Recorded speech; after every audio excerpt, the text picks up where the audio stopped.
The security footage would later show exactly what happened at 7:43 p.m. on a Tuesday evening in the executive wing of Hartley Tower. But by then, James Thornton would already be escorted from the building in handcuffs, his daughter screaming his name from the lobby below. But we're getting ahead of ourselves. The moment froze like this. James, 34, kneeling beside a girl of maybe 6 years old who wore dark glasses and gripped a white cane, his calloused hands gently guiding her small fingers across ivory piano keys in the executive lounge. The girl was laughing. James was smiling, that rare expression he saved only for moments when he forgot about the electricity bill waiting on his kitchen counter or the fact that his daughter Maya had worn shoes 2 sizes too small for the past 4 months. And standing in the doorway, perfectly still, was a woman in a charcoal suit that probably cost more than James made in 6 months. Catherine Harlow, CEO of Harlow Industries. Billionaire, the girl's mother. James didn't see her yet. Let's back up 6 hours. James arrived at Hartley Tower at 1 p.m. for the swing shift, same as he had for the past 3 years. The building housed 17 companies across 42 floors. Harlow Industries occupied the top 5 floors. James cleaned floors 38 through 42, Sunday through Thursday 1 p.m. to 9 p.m. He knew every corner, every conference room, every private bathroom. He knew which executives left half-eaten salads in their trash cans and which ones worked until midnight. He knew the building better than he knew his own reflection in a mall. He also knew he wasn't supposed to be on the 42nd floor before 6 p.m. Executive staff worked late. The piano in the executive lounge, a Steinway grand worth more than James would own in a decade, was off-limits to everyone except guests and senior leadership. James had never touched it. But at 7:30 p.m., when he pushed his cleaning cart past the lounge and heard someone playing badly, he stopped. The notes were halting, frustrated. Someone was attempting a basic scale and failing, the same 3 notes repeating over and over with increasing desperation. He should have kept walking. He had 8 offices left to clean, and Maya was with Mrs. Chen downstairs, the building's evening receptionist who watched her for free because James once fixed her grandson's bicycle. Maya had homework. Maya needed dinner. Maya needed a father who didn't take stupid risks. James walked into the lounge anyway. The girl sat alone at the piano bench, her back very straight, her hands hovering over the keys like she was afraid of them. Her dark glasses caught the light. Her cane leaned against the bench. She wore a velvet dress that looked expensive and uncomfortable. "You're starting with your thumb," James said quietly, not wanting to startle her. "That's why it feels wrong." The girl's head turned toward his voice. She didn't seem surprised. "Are you the music teacher?" "No," James said. "I'm the janitor. But I used to play." "Used to. Before Emily died. Before the hospital bills and the funeral costs and the choice between keeping their apartment and keeping his baby grand. Before music became something that hurt too much to remember." "Can you show me?" the girl asked. Her voice was small but certain, the way children sound when they're used to being listened to. James looked at the doorway. Empty. He looked at the security camera in the corner, its red light blinking steadily. He looked at his watch. He had maybe 15 minutes before anyone noticed. "1 scale," he said. He sat beside her on the bench. Her hands were tiny, her fingers delicate. He took her right hand and positioned it correctly. Thumb on C. "Feel that? That's your starting point. Everything begins here." He guided her through the C major scale once, his hand over hers, feeling her begin to understand the spacing, the way the thumb tucks under, the natural rhythm of it. Then he let go and let her try alone. She made it through 4 notes before stopping. "I can't see where to go next." "You don't need to see," James said. "Close your eyes." She smiled. "They're already closed." "Then feel it. The keys are different temperatures depending on how much they've been played. This one's warm because you just touched it. The next one's cooler. Feel the difference." She tried again. This time she made it through 6 notes before her pinky slipped. "That's better," James said. Again, they worked through the scale 7 times. On the 8th attempt, she played it perfectly, and her whole face lit up with a joy so pure that James felt something crack open in his chest, some locked room he'd kept sealed since Emily's funeral. "I did it," the girl said. "You did," James agreed. "What's your name?" "Claire." What's yours? James. Do you have a little girl? James? You sound like you do. The question hit him sideways. How did you know? You're patient. My mom isn't patient. She's busy. That's when James looked up and saw Catherine Harlow standing in the doorway. She was watching them with an expression he couldn't read. Not anger, exactly. Not surprise. Something else. Something searching. James stood up so fast the piano bench scraped against the floor. I'm sorry. I was just leaving. I know I shouldn't be here. If you're watching this from somewhere in the world right now, from a small town or a big city, from a place where you've seen people punished for kindness or rewarded for cruelty, I want you to do something for me. Leave a comment below telling me where you're watching from. Because what happened to James next, what happened in the minutes and hours after Catherine Harlow walked into that room, it could happen anywhere. It could happen in your city. It could happen to someone you know. Geography doesn't protect us from injustice. So tell me where you are. Let's see how far this story reaches. Because James is about to learn that in buildings like Hartley Tower, in companies like Harlow Industries, the rules are different for people like him. And knowing you're out there, knowing you're listening, that matters more than you think. You were teaching her, Catherine said. Her voice was cool, professional, giving nothing away. I'm sorry, James repeated. I heard her struggling and I just thought, I used to teach piano before, and I didn't think anyone would mind if I just showed her one scale. Who authorized you to be in this room? No one. I'm the janitor. I clean this floor. I was just passing by. And you thought it was appropriate to approach my daughter without permission. The word daughter hit James like cold water. This was Catherine Harlow's child. This was the CEO's daughter. This was a woman who could have him fired with a phone call, who could have him arrested with a word. I didn't know, James said. I'm sorry. It won't happen again. He grabbed his cleaning cart and walked toward the door, his heart pounding so hard he could feel it in his throat. Wait, Claire said. You're leaving? But we just started. I have to go, sweetheart, James said. Will you come back tomorrow? No, Catherine said, before James could answer. He won't. James pushed his cart past Catherine without looking at her. He made it 3 steps into the hallway before he heard her voice again, quieter now, almost gentle. Mr. Thornton. A moment, please. She knew his name. How did she know his name? He turned back. Catherine had moved into the hallway, leaving Claire at the piano. She closed the lounge door carefully, giving them privacy. You used to teach piano? She asked. Yes, a long time ago. Where? Berkeley. I had a studio in Boston. Before. Before what?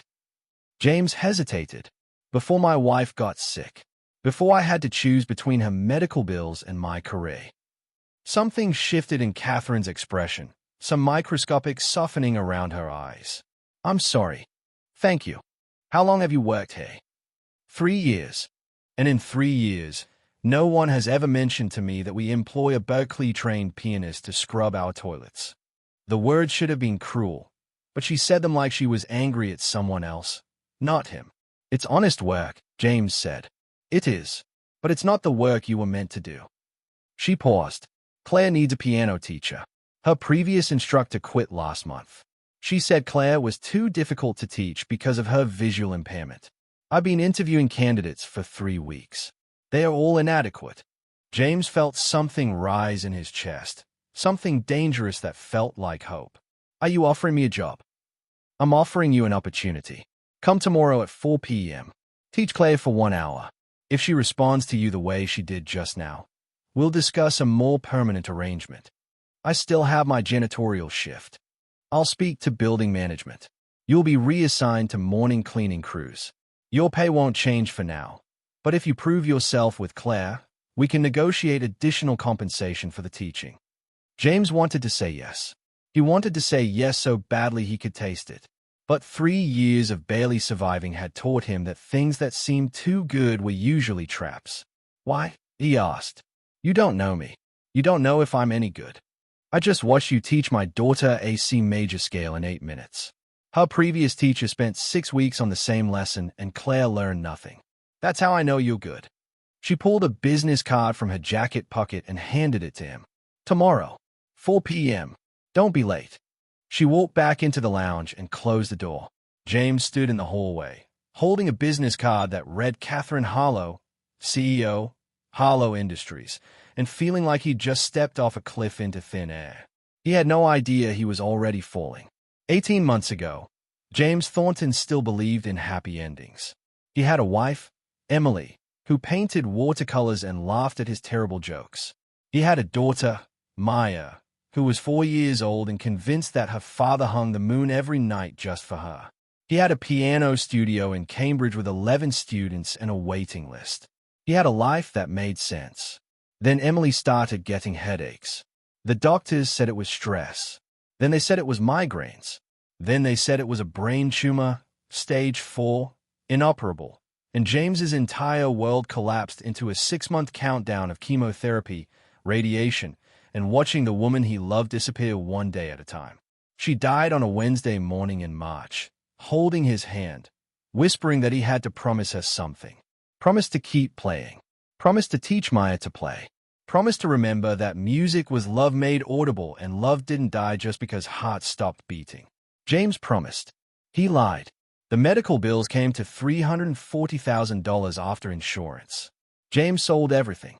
The studio, the furniture, his own piano, the baby grand his grandmother had left him, the instrument he'd played since he was 6 years old.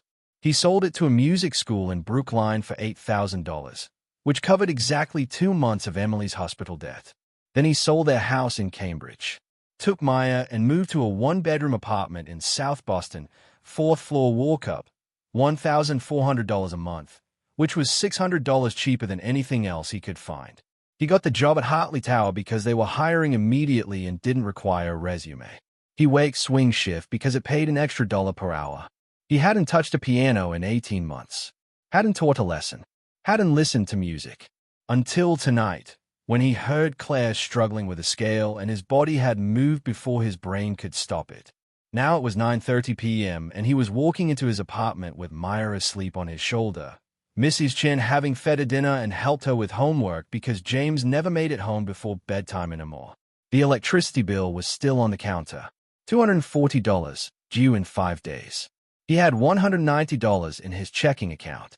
He laid Maya in bed, still in her clothes because she was too exhausted to wake up. He pulled a blanket over her and noticed her shoes again, those worn sneakers that were supposed to be a size 2 but Maya wore a size 4 now. She'd stopped complaining about them 3 weeks ago, which was worse than when she used to cry about the blisters. James sat on the edge of the bed and put his head in his hands. Catherine Harlow's business card was in his pocket. The opportunity she'd offered was real. He could teach Claire. He could make extra money. He could buy Maya new shoes. But something about the interaction felt wrong. The way Catherine had looked at him, like she was studying him. The way she'd known his name before he introduced himself. The security cameras that had recorded everything. He was too tired to figure it out tonight. James fell asleep on top of the covers, still in his janitor's uniform, and dreamed about Emily telling him to keep playing. He woke up at 6 a.m. to Maya shaking his shoulder. "Daddy, why are you in my bed?" "I fell asleep here, baby. Sorry." "It's okay. Are you making breakfast?" "Yeah, give me 5 minutes." He made scrambled eggs with the last 4 eggs in the refrigerator and toast with the heels of the bread loaf because that was all that was left. Maya ate without complaining, which meant she was hungrier than she wanted to admit. "Mrs. Chen gave me chicken nuggets last night," Maya said. "And apple juice. That was nice of her. She said you're a good dad." James felt his throat tighten. "Did she?" "Uh-huh. She said you work really hard. Do you work tonight?" "I work every night except Friday and Saturday." "I know. I just forget sometimes." Maya pushed her eggs around her plate. "There's a field trip next month. To the aquarium. It costs $20. $20. James did the math in his head. If he paid the electricity bill, he'd have negative $50. If he didn't pay it, they'd shut off the power in 7 days. "I'll figure it out," he said. "It's okay if I can't go," Maya said, in that small voice children use when they're trying to be brave about disappointment. "Aquariums are probably boring anyway." "You love aquariums." "I used to. I'm different now." She was 6 years old. She shouldn't be different. She should be excited about field trips and new shoes and the thousand small joys of childhood that James couldn't afford to give her anymore. That's when his phone rang. Unknown number. Hello. Mr. Thornton, this is Gerald Vance, building manager at Hartley Tower. I need you to come in this morning. 10 a.m. We have a situation that requires your immediate attention. James felt his stomach drop. What kind of situation? I'd rather discuss it in person. Don't be late. The line went dead. James stayed at his phone and felt that falling sensation again, the same one he'd felt last night when Catherine Harlow had offered him a teaching job. Something was wrong. He dropped Maya at school and took the train to Hartley Tower, arriving at 9:45 a.m. The building looked different in daylight, less imposing, almost ordinary.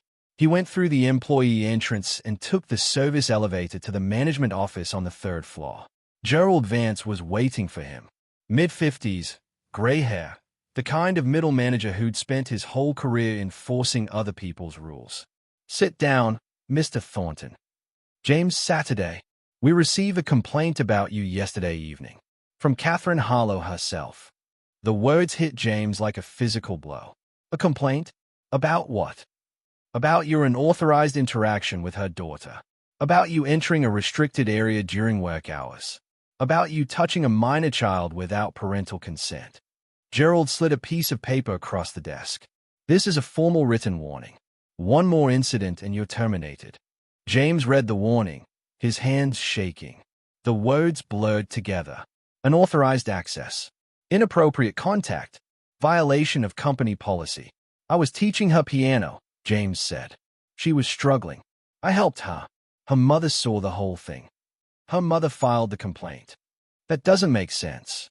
She offered me a job teaching Claire. She told me to come back today at 4 p.m. Gerald's expression didn't change. I don't know anything about that. What I know is that you violated protocol and you're lucky you're only getting a warning. Sign the form. James signed because he needed this job. He needed the $2,100 per month that kept Maya housed and fed, even if it wasn't enough for field trips on new shoes or anything else a child deserved. You're reassigned to morning shift, effective immediately, Gerald said. 6 a.m. to 2 p.m. Floors 12 through 18. Stay away from the executive wing. Stay away from the Harlow family. Are we clear? Yes. Good. You start tomorrow. James walked out of the office feeling like he'd been gutted. Catherine Harlow had set him up. She'd offered him hope and then taken it away, and he didn't even know why. But if the story ended there, it would just be one more cruel trick played on one more struggling parent trying to survive in a system designed to crush people like him. If you're still watching, if you made it this far, then you know there's more to come. And I need you to do something for me right now. I need you to like this video. I need you to leave a comment, not just telling me where you're from, but telling me if you've ever been punished for trying to help someone. I need you to subscribe to this channel, because there are thousands of stories like James's that never get told. I need you to share this video with someone who needs to hear it. And I need you to check the description below, because sometimes the resources we need to survive are hidden in places we don't think to look. Do it now. Do it because James can't fight this system alone. None of us can. That's the point. We need each other. We need to be loud about injustice. We need to refuse to look away. So like, comment, subscribe, share, and check that description. Then come back, because this story isn't over. It's just getting started. His phone buzzed. A text from an unknown number. Tomorrow 4 p.m. Same place. Come alone. Don't tell anyone. CH. Catherine Harlow. She was playing a game James didn't understand, and he had no choice but to play along. Catherine Harlow sat in her corner office on the 42nd floor and watched security footage from the previous night for the 7th time. The timestamp read 7:31 p.m. The camera angle captured the executive lounge in perfect detail. Claire sitting at the piano, frustrated and alone. James Thornton entering, hesitating, approaching. The conversation Catherine couldn't hear but could read in their body language. Trust forming instantly, the way it does when someone finally understands what you need. Then James teaching Claire the scale, his hands guiding hers. Claire's face lighting up with pure joy. Catherine had been standing in the hallway watching them through the doorway for 6 minutes before she'd made her presence known. 6 minutes of watching a janitor give a daughter something no expensive instructor had managed to provide. Patience. Understanding. Music taught with love instead of technical precision. She'd meant what she said about offering him a teaching position. She'd already decided, in those 6 minutes, that James Thornton was exactly what Claire needed. Then she'd gone back to her office and made a phone call to Gerald Vance, building manager, asking him to pull James Thornton's employment file and send it to her. What she'd found had made her pick up the phone again and call her head of security, Marcus Webb. I need everything on James Thornton. Background check. Financial history. Work history. Everything. What's this about? Just do it. I want it on my desk by morning. The file arrived at 8 a.m. Catherine read it during her first cup of coffee and felt something crack open in her chest. The same locked room James had felt crack open when Claire smiled. James Michael Thornton, age 34. Berklee College of Music, graduated summa cum laude. Juilliard-trained pianist. Had run a successful teaching studio in Cambridge. Married to Emily Chen Thornton. Deceased March 2024, glioblastoma. Medical debt $340,000. Home foreclosed. Current residence, South Boston, 4th floor walk-up, $1,400 per month. Current income, $2,100 per month from janitorial work. Current debt, $310,000 medical bills, $15,000 credit cards. Dependent, Maya Thornton, age 6, enrolled in public school, no extracurricular activities listed. The file included Emily's obituary. Catherine read it twice. Beloved wife, devoted mother, talented artist, died too young. In lieu of flowers, donations to the American Brain Tumor Association. Catherine had lost someone too. Her husband, Richard, 7 years ago. Car accident. Instant. No goodbyes. Claire had been 2 months old. She'd never known her father. Maybe that's why Catherine recognized grief when she saw it in James Thornton's eyes. Maybe that's why she'd offered him the teaching job. Maybe that's why she'd filed a formal complaint with building management immediately afterward. Not to punish him, to protect him. Because Catherine knew how Hartley Tower worked. She knew how corporate buildings worked. She knew that a janitor being alone with the CEO's daughter, even innocently, would be seen as a liability. She knew that without a paper trail establishing boundaries, James would be vulnerable to worse accusations down the line. What happens when truth spreads, when stories get told, when evidence comes to light, is that suddenly we all become witnesses to something we can't ignore. You're watching this right now from somewhere in the world, and maybe you're wondering why this matters to you. Maybe you're thinking this is just another story about rich people and poor people, about systems that protect some and crush others. But here's the thing. Every time we watch injustice unfold and do nothing, we give it permission to continue. Every time we share a story, every time we speak up, every time we refuse to look away, we push back against the silence that lets cruelty thrive. So right now, before we go any further, I need you to do something. Like this video if you believe truth matters. Leave a comment about a time you witnessed injustice, or experienced it, or fought against it. Subscribe to this channel because these stories need to be told. Share this video with someone who needs to remember they are not alone. Check the description for resources, for ways to help, for proof that small actions matter. Do it now. Do it because what's about to happen to James, the way the system is about to turn against him even as Catherine tries to protect him, it could happen to anyone. It could happen to you. And when it does, you'll want people who refuse to look away. Be that person. Like, comment, subscribe, share. Check the description. Then come back. Because Catherine's about to learn that good intentions don't mean anything when you're fighting against institutional indifference. So she created a warning. A documented incident. A record that said James had made a mistake, had been corrected, and wouldn't do it again. She protected him the only way she knew how. And then she'd sent him a text telling him to come back anyway. Because Claire needed him and Catherine had learned 7 years ago that when you lose the people you love, you don't waste time on bureaucracy. But Gerald Vance, mid-level manager and career bureaucrat, had seen the formal complaint and done exactly what Catherine feared he'd do. He'd escalated. He'd panicked. He'd reassigned James to morning shift, as far from the executive wing as possible. Catherine had found out at 9 a.m. when she'd asked her assistant to arrange for James to be brought to the 42nd floor at 4 p.m. and been told he was no longer on the evening schedule. She'd called Gerald immediately. Why was James Thornton reassigned? You filed a complaint. I followed protocol. I filed a documented warning. I didn't ask you to reassign him. With all due respect, Ms. Harlow, he violated multiple policies. I made the call I thought was appropriate. Undo it. I can't. The schedules are already set. He starts morning shift tomorrow. Then move him back. Not without HR approval. It'll take 3 business days minimum. Catherine hung up and called her head of security. Marcus, I need you to find James Thornton. Today. Bring him to my office at 4 p.m. Is this about the piano teacher thing? Word traveled fast in buildings like this. Catherine should have known. Yes. I heard he got written up for it. Some people are saying he was inappropriate with Claire. That's not true. I'm just telling you what I heard. Find him. Bring him here. That's an order. Marcus hesitated. Catherine, be careful with this. People are watching. They are asking questions about why you're so interested in a janitor. I don't care what people are asking. You should.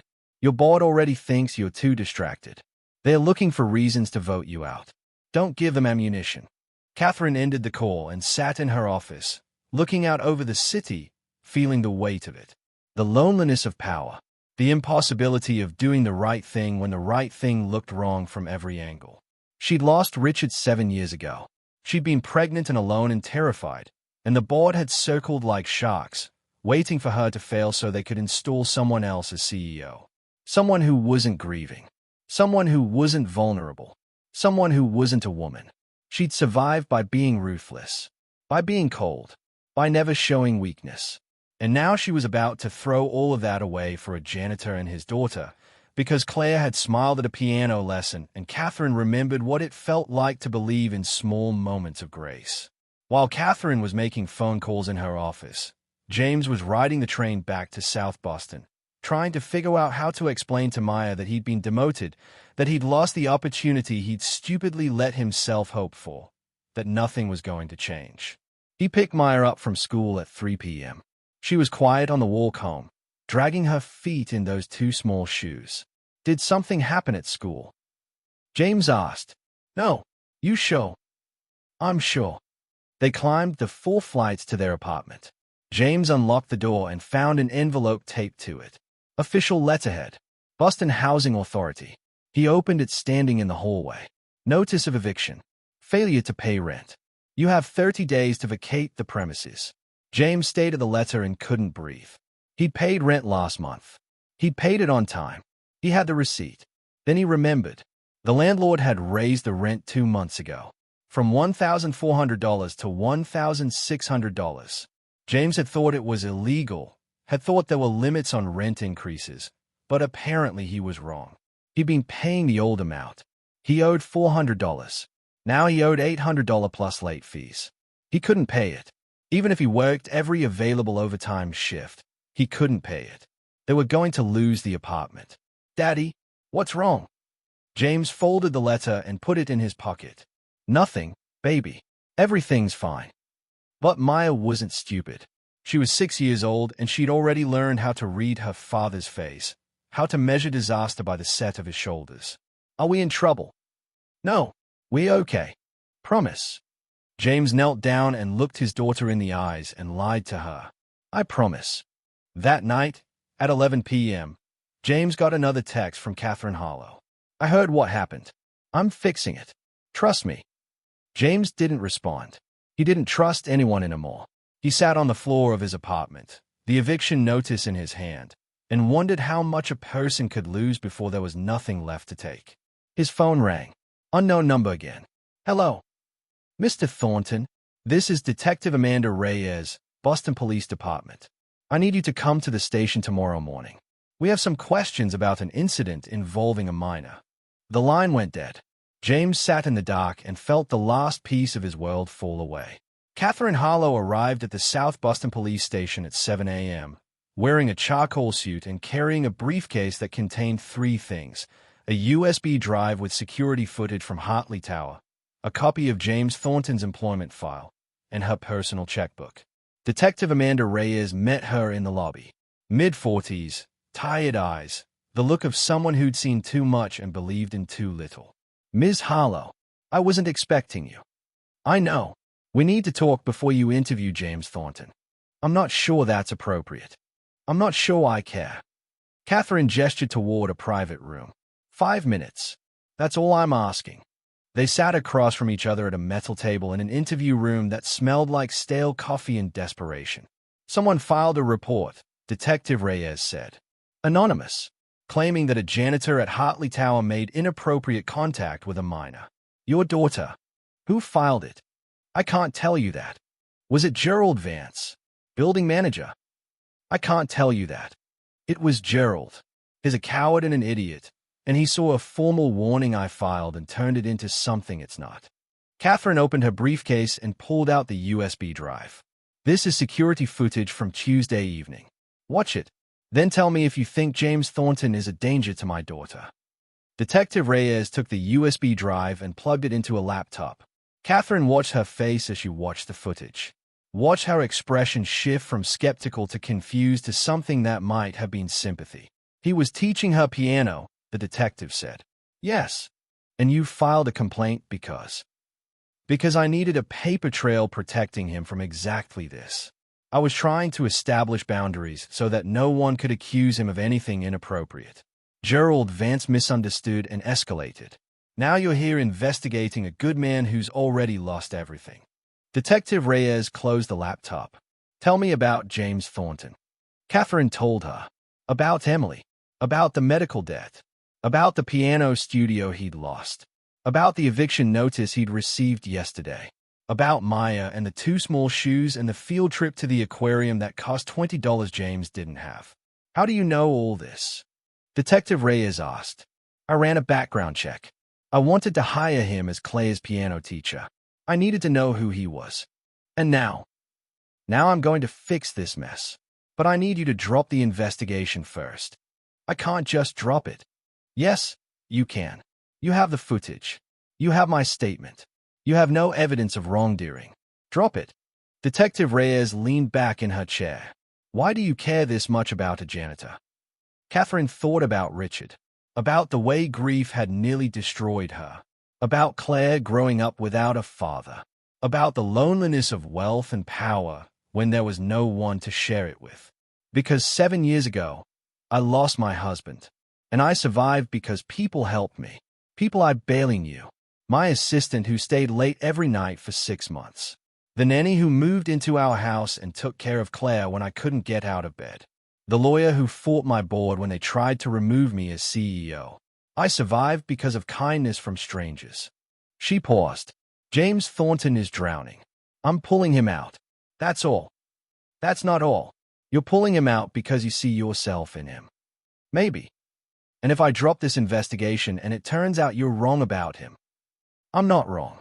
But if you are, then I'll take responsibility. But you've seen the footage. You know I'm not wrong." Detective Reyes stood up. "I'll close the case. But I'm putting a note in the file that you vouched for him. If anything happens, nothing will happen." James arrived at the police station at 8 a.m., his hands shaking so badly he could barely sign his name at the front desk. Maya was with Mrs. Chen again. He hadn't told her where he was going. He just said he had an appointment. Detective Reyes met him in the lobby. "Mr. Thornton, come with me." They walked to the same interview room where Catherine had been sitting 20 minutes earlier. But Catherine was gone now. Just James and the detective. "Sit down." "James, Saturday. Do you know why you're here?" "Someone accused me of something. I don't know what. Inappropriate contact with a minor. Claire Harlow. I didn't touch her inappropriately. I taught her piano. Her mother was there. She saw everything." "I know. I watched the security footage. The case is closed." James felt the room tilt. "Closed?" "Catherine Harlow came in this morning and explained the situation. You're free to go." "That's it. That's it. But Mr. Thornton, a word of advice. Be careful around the Harlow family.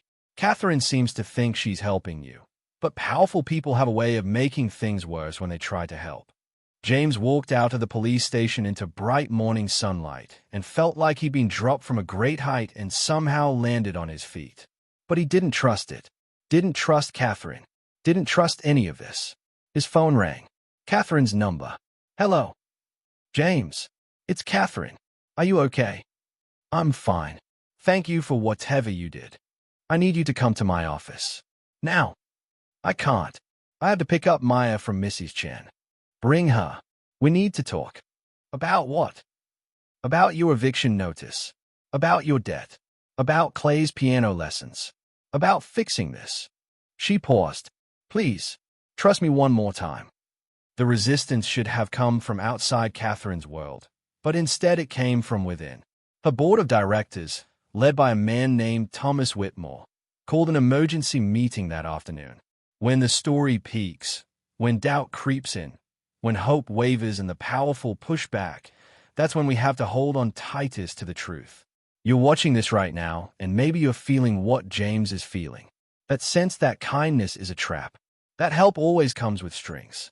That the system is rigged and fighting it is pointless. But here's what I need you to understand. The only reason systems stay broken is because we let them. The only reason injustice continues is because we stop paying attention. So right now, before we see what happens next, I need you to do something. Like this video if you believe in second chances. Comment below and tell me about a time you almost gave up but didn't. Subscribe to this channel because we're building something here. A community that refuses to look away.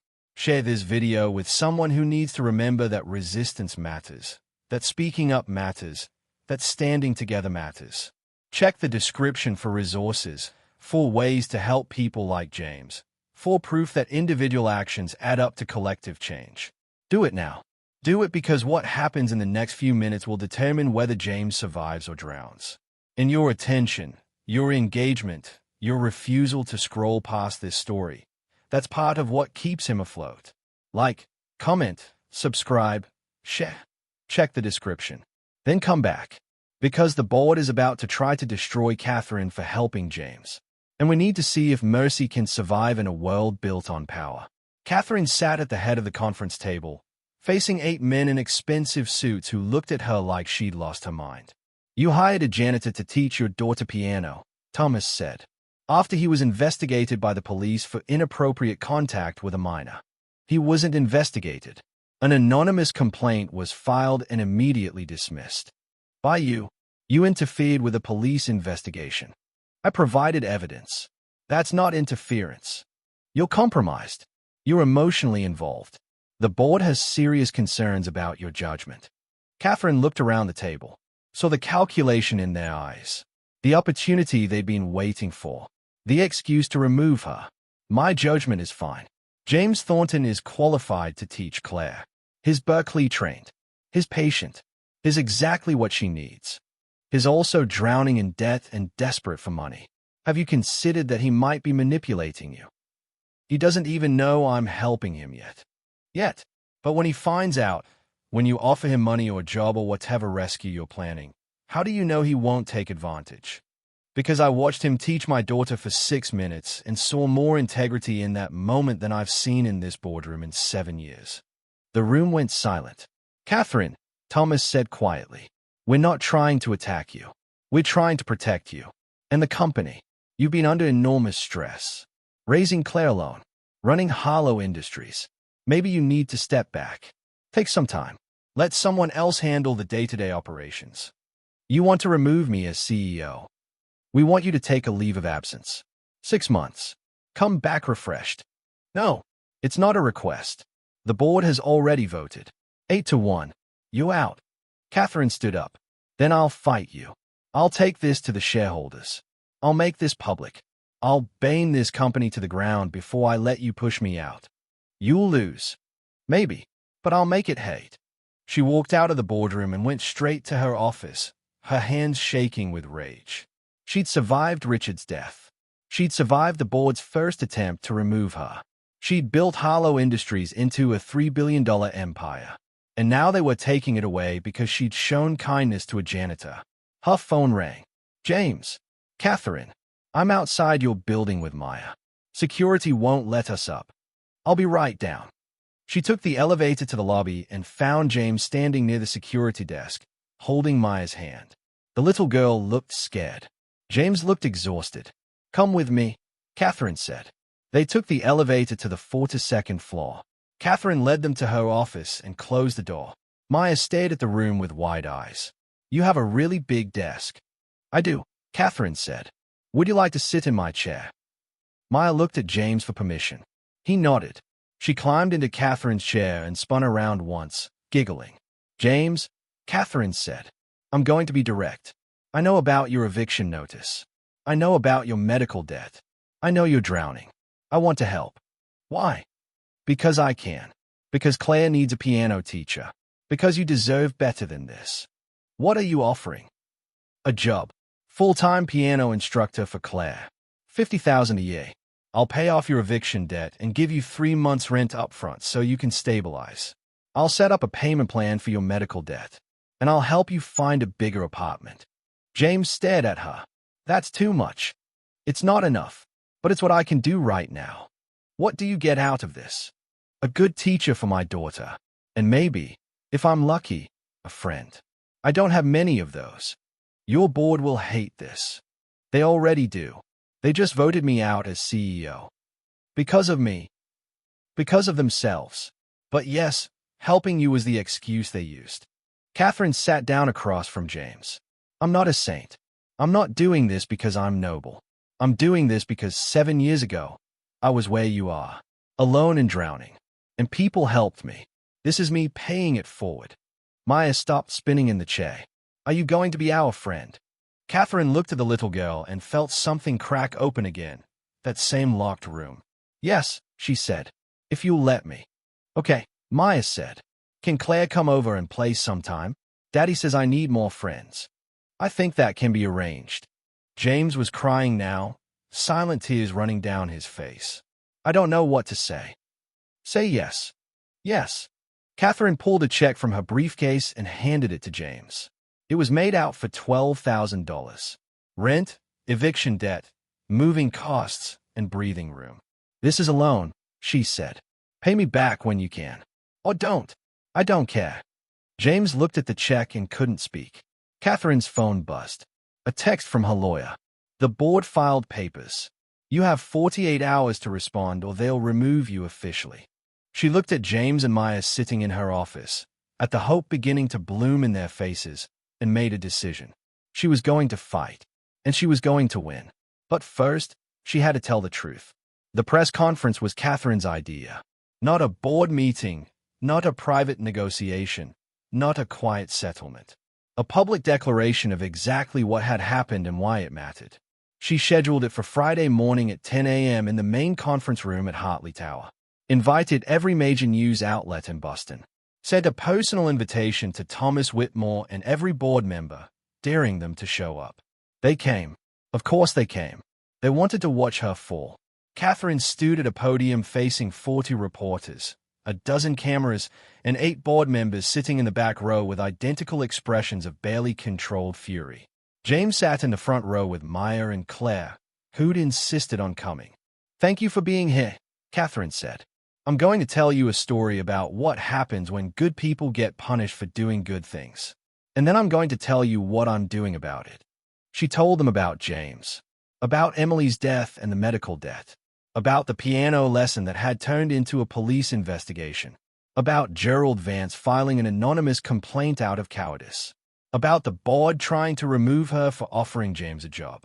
James Thornton is a Berkeley-trained pianist who has spent the last 18 months scrubbing toilets to pay off medical debt from his wife's cancer treatment.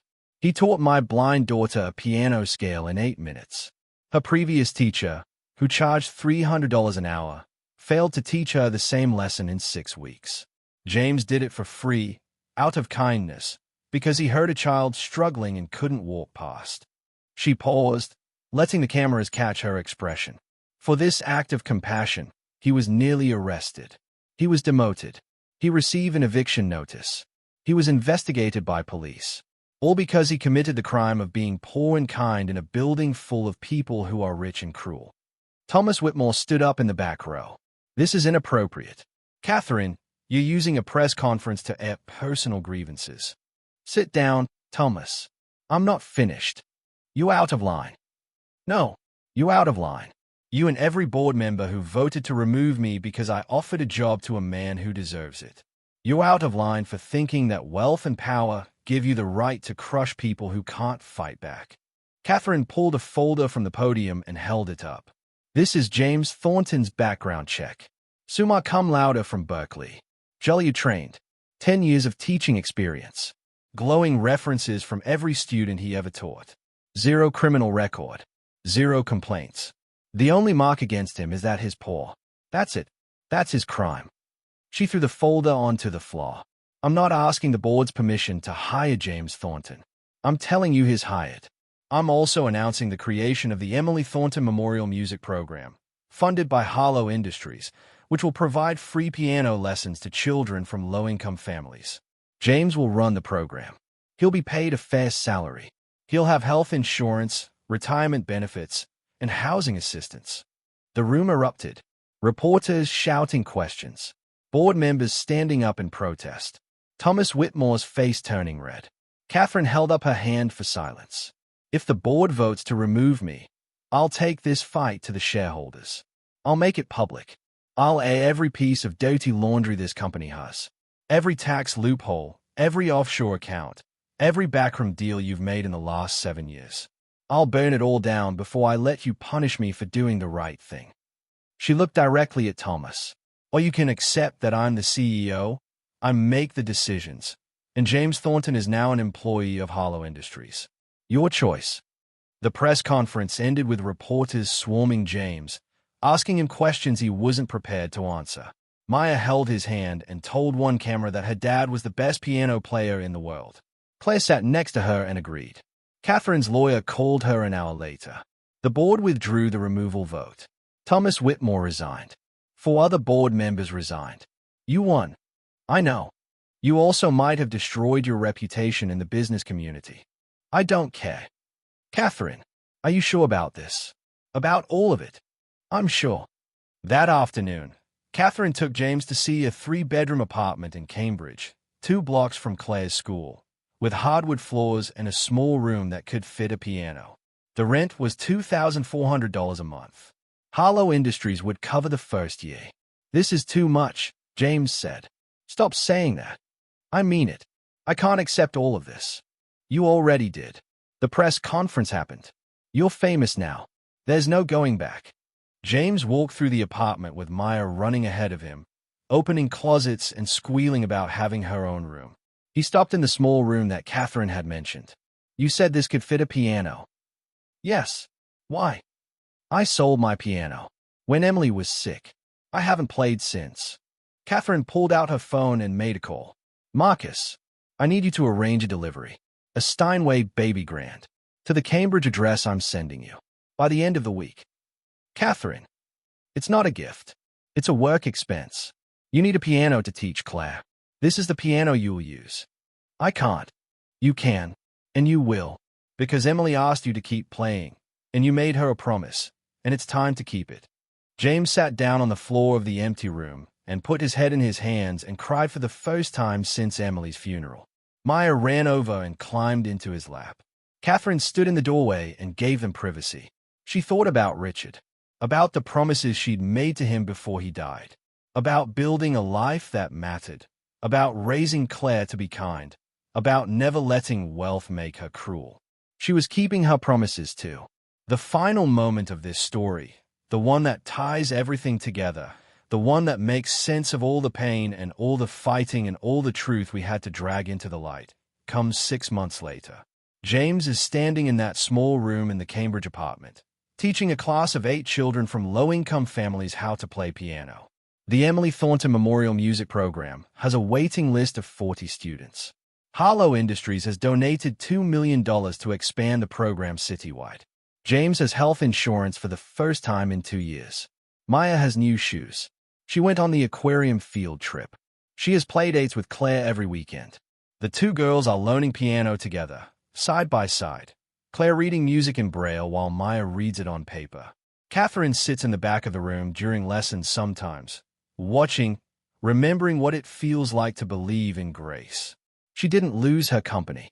She gained something better, a family that chose each other, a purpose that matters, a way to turn grief into something that helps others survive their own grief. That's the point, isn't it? That's what all of this has been about. Turning pain into purpose, turning loss into love, turning injustice into action. If you're still watching, if you made it all the way to this moment, then you know what I'm going to ask. Like this video if you believe kindness should be rewarded, not punished. Comment below and tell me about a time you helped someone, or someone helped you, or you wish you'd been brave enough to help. Subscribe to this channel because we're not done telling these stories. We're just getting started. Share this video with someone who needs to remember that systems can change, that boards can be fought, that powerful people can be good if they choose to be. Check the description for information about music programs in your area, for resources to help people drowning in medical debt, for proof that individual actions matter. Do it now. Do it because James and Maya and Catherine and Claire, they're not just characters in a story. They are real. They exist. They are in your city, your town, your neighborhood. And they need us to pay attention. They need us to refuse to look away. They need us to like, comment, subscribe, share, and check the description. So do it. And then remember this. Every act of kindness, no matter how small, is an act of resistance against a world that tells us to look out only for ourselves. Every time we help someone, we keep a promise. To them, to ourselves, to everyone who came before us who fought and suffered and survived so that we could have the chance to be better. James kept his promise to Emily. He plays piano again. He teaches children who can't afford lessons. He turns music into love made audible. Catherine kept her promise to Richard. She built something that matters. She used her power to lift others up instead of crushing them down. And Maya and Claire, 6 and 7 years old, sitting side by side at a piano, playing a duet they wrote together. They're making new promises. To be kind, to help each other, to remember that wealth and poverty are just circumstances, but character is a choice. That's the ending. That's the truth. Systems can be fought. Injustice can be exposed. Kindness can win. Not always. Not easily. But sometimes. And sometimes is enough to keep trying.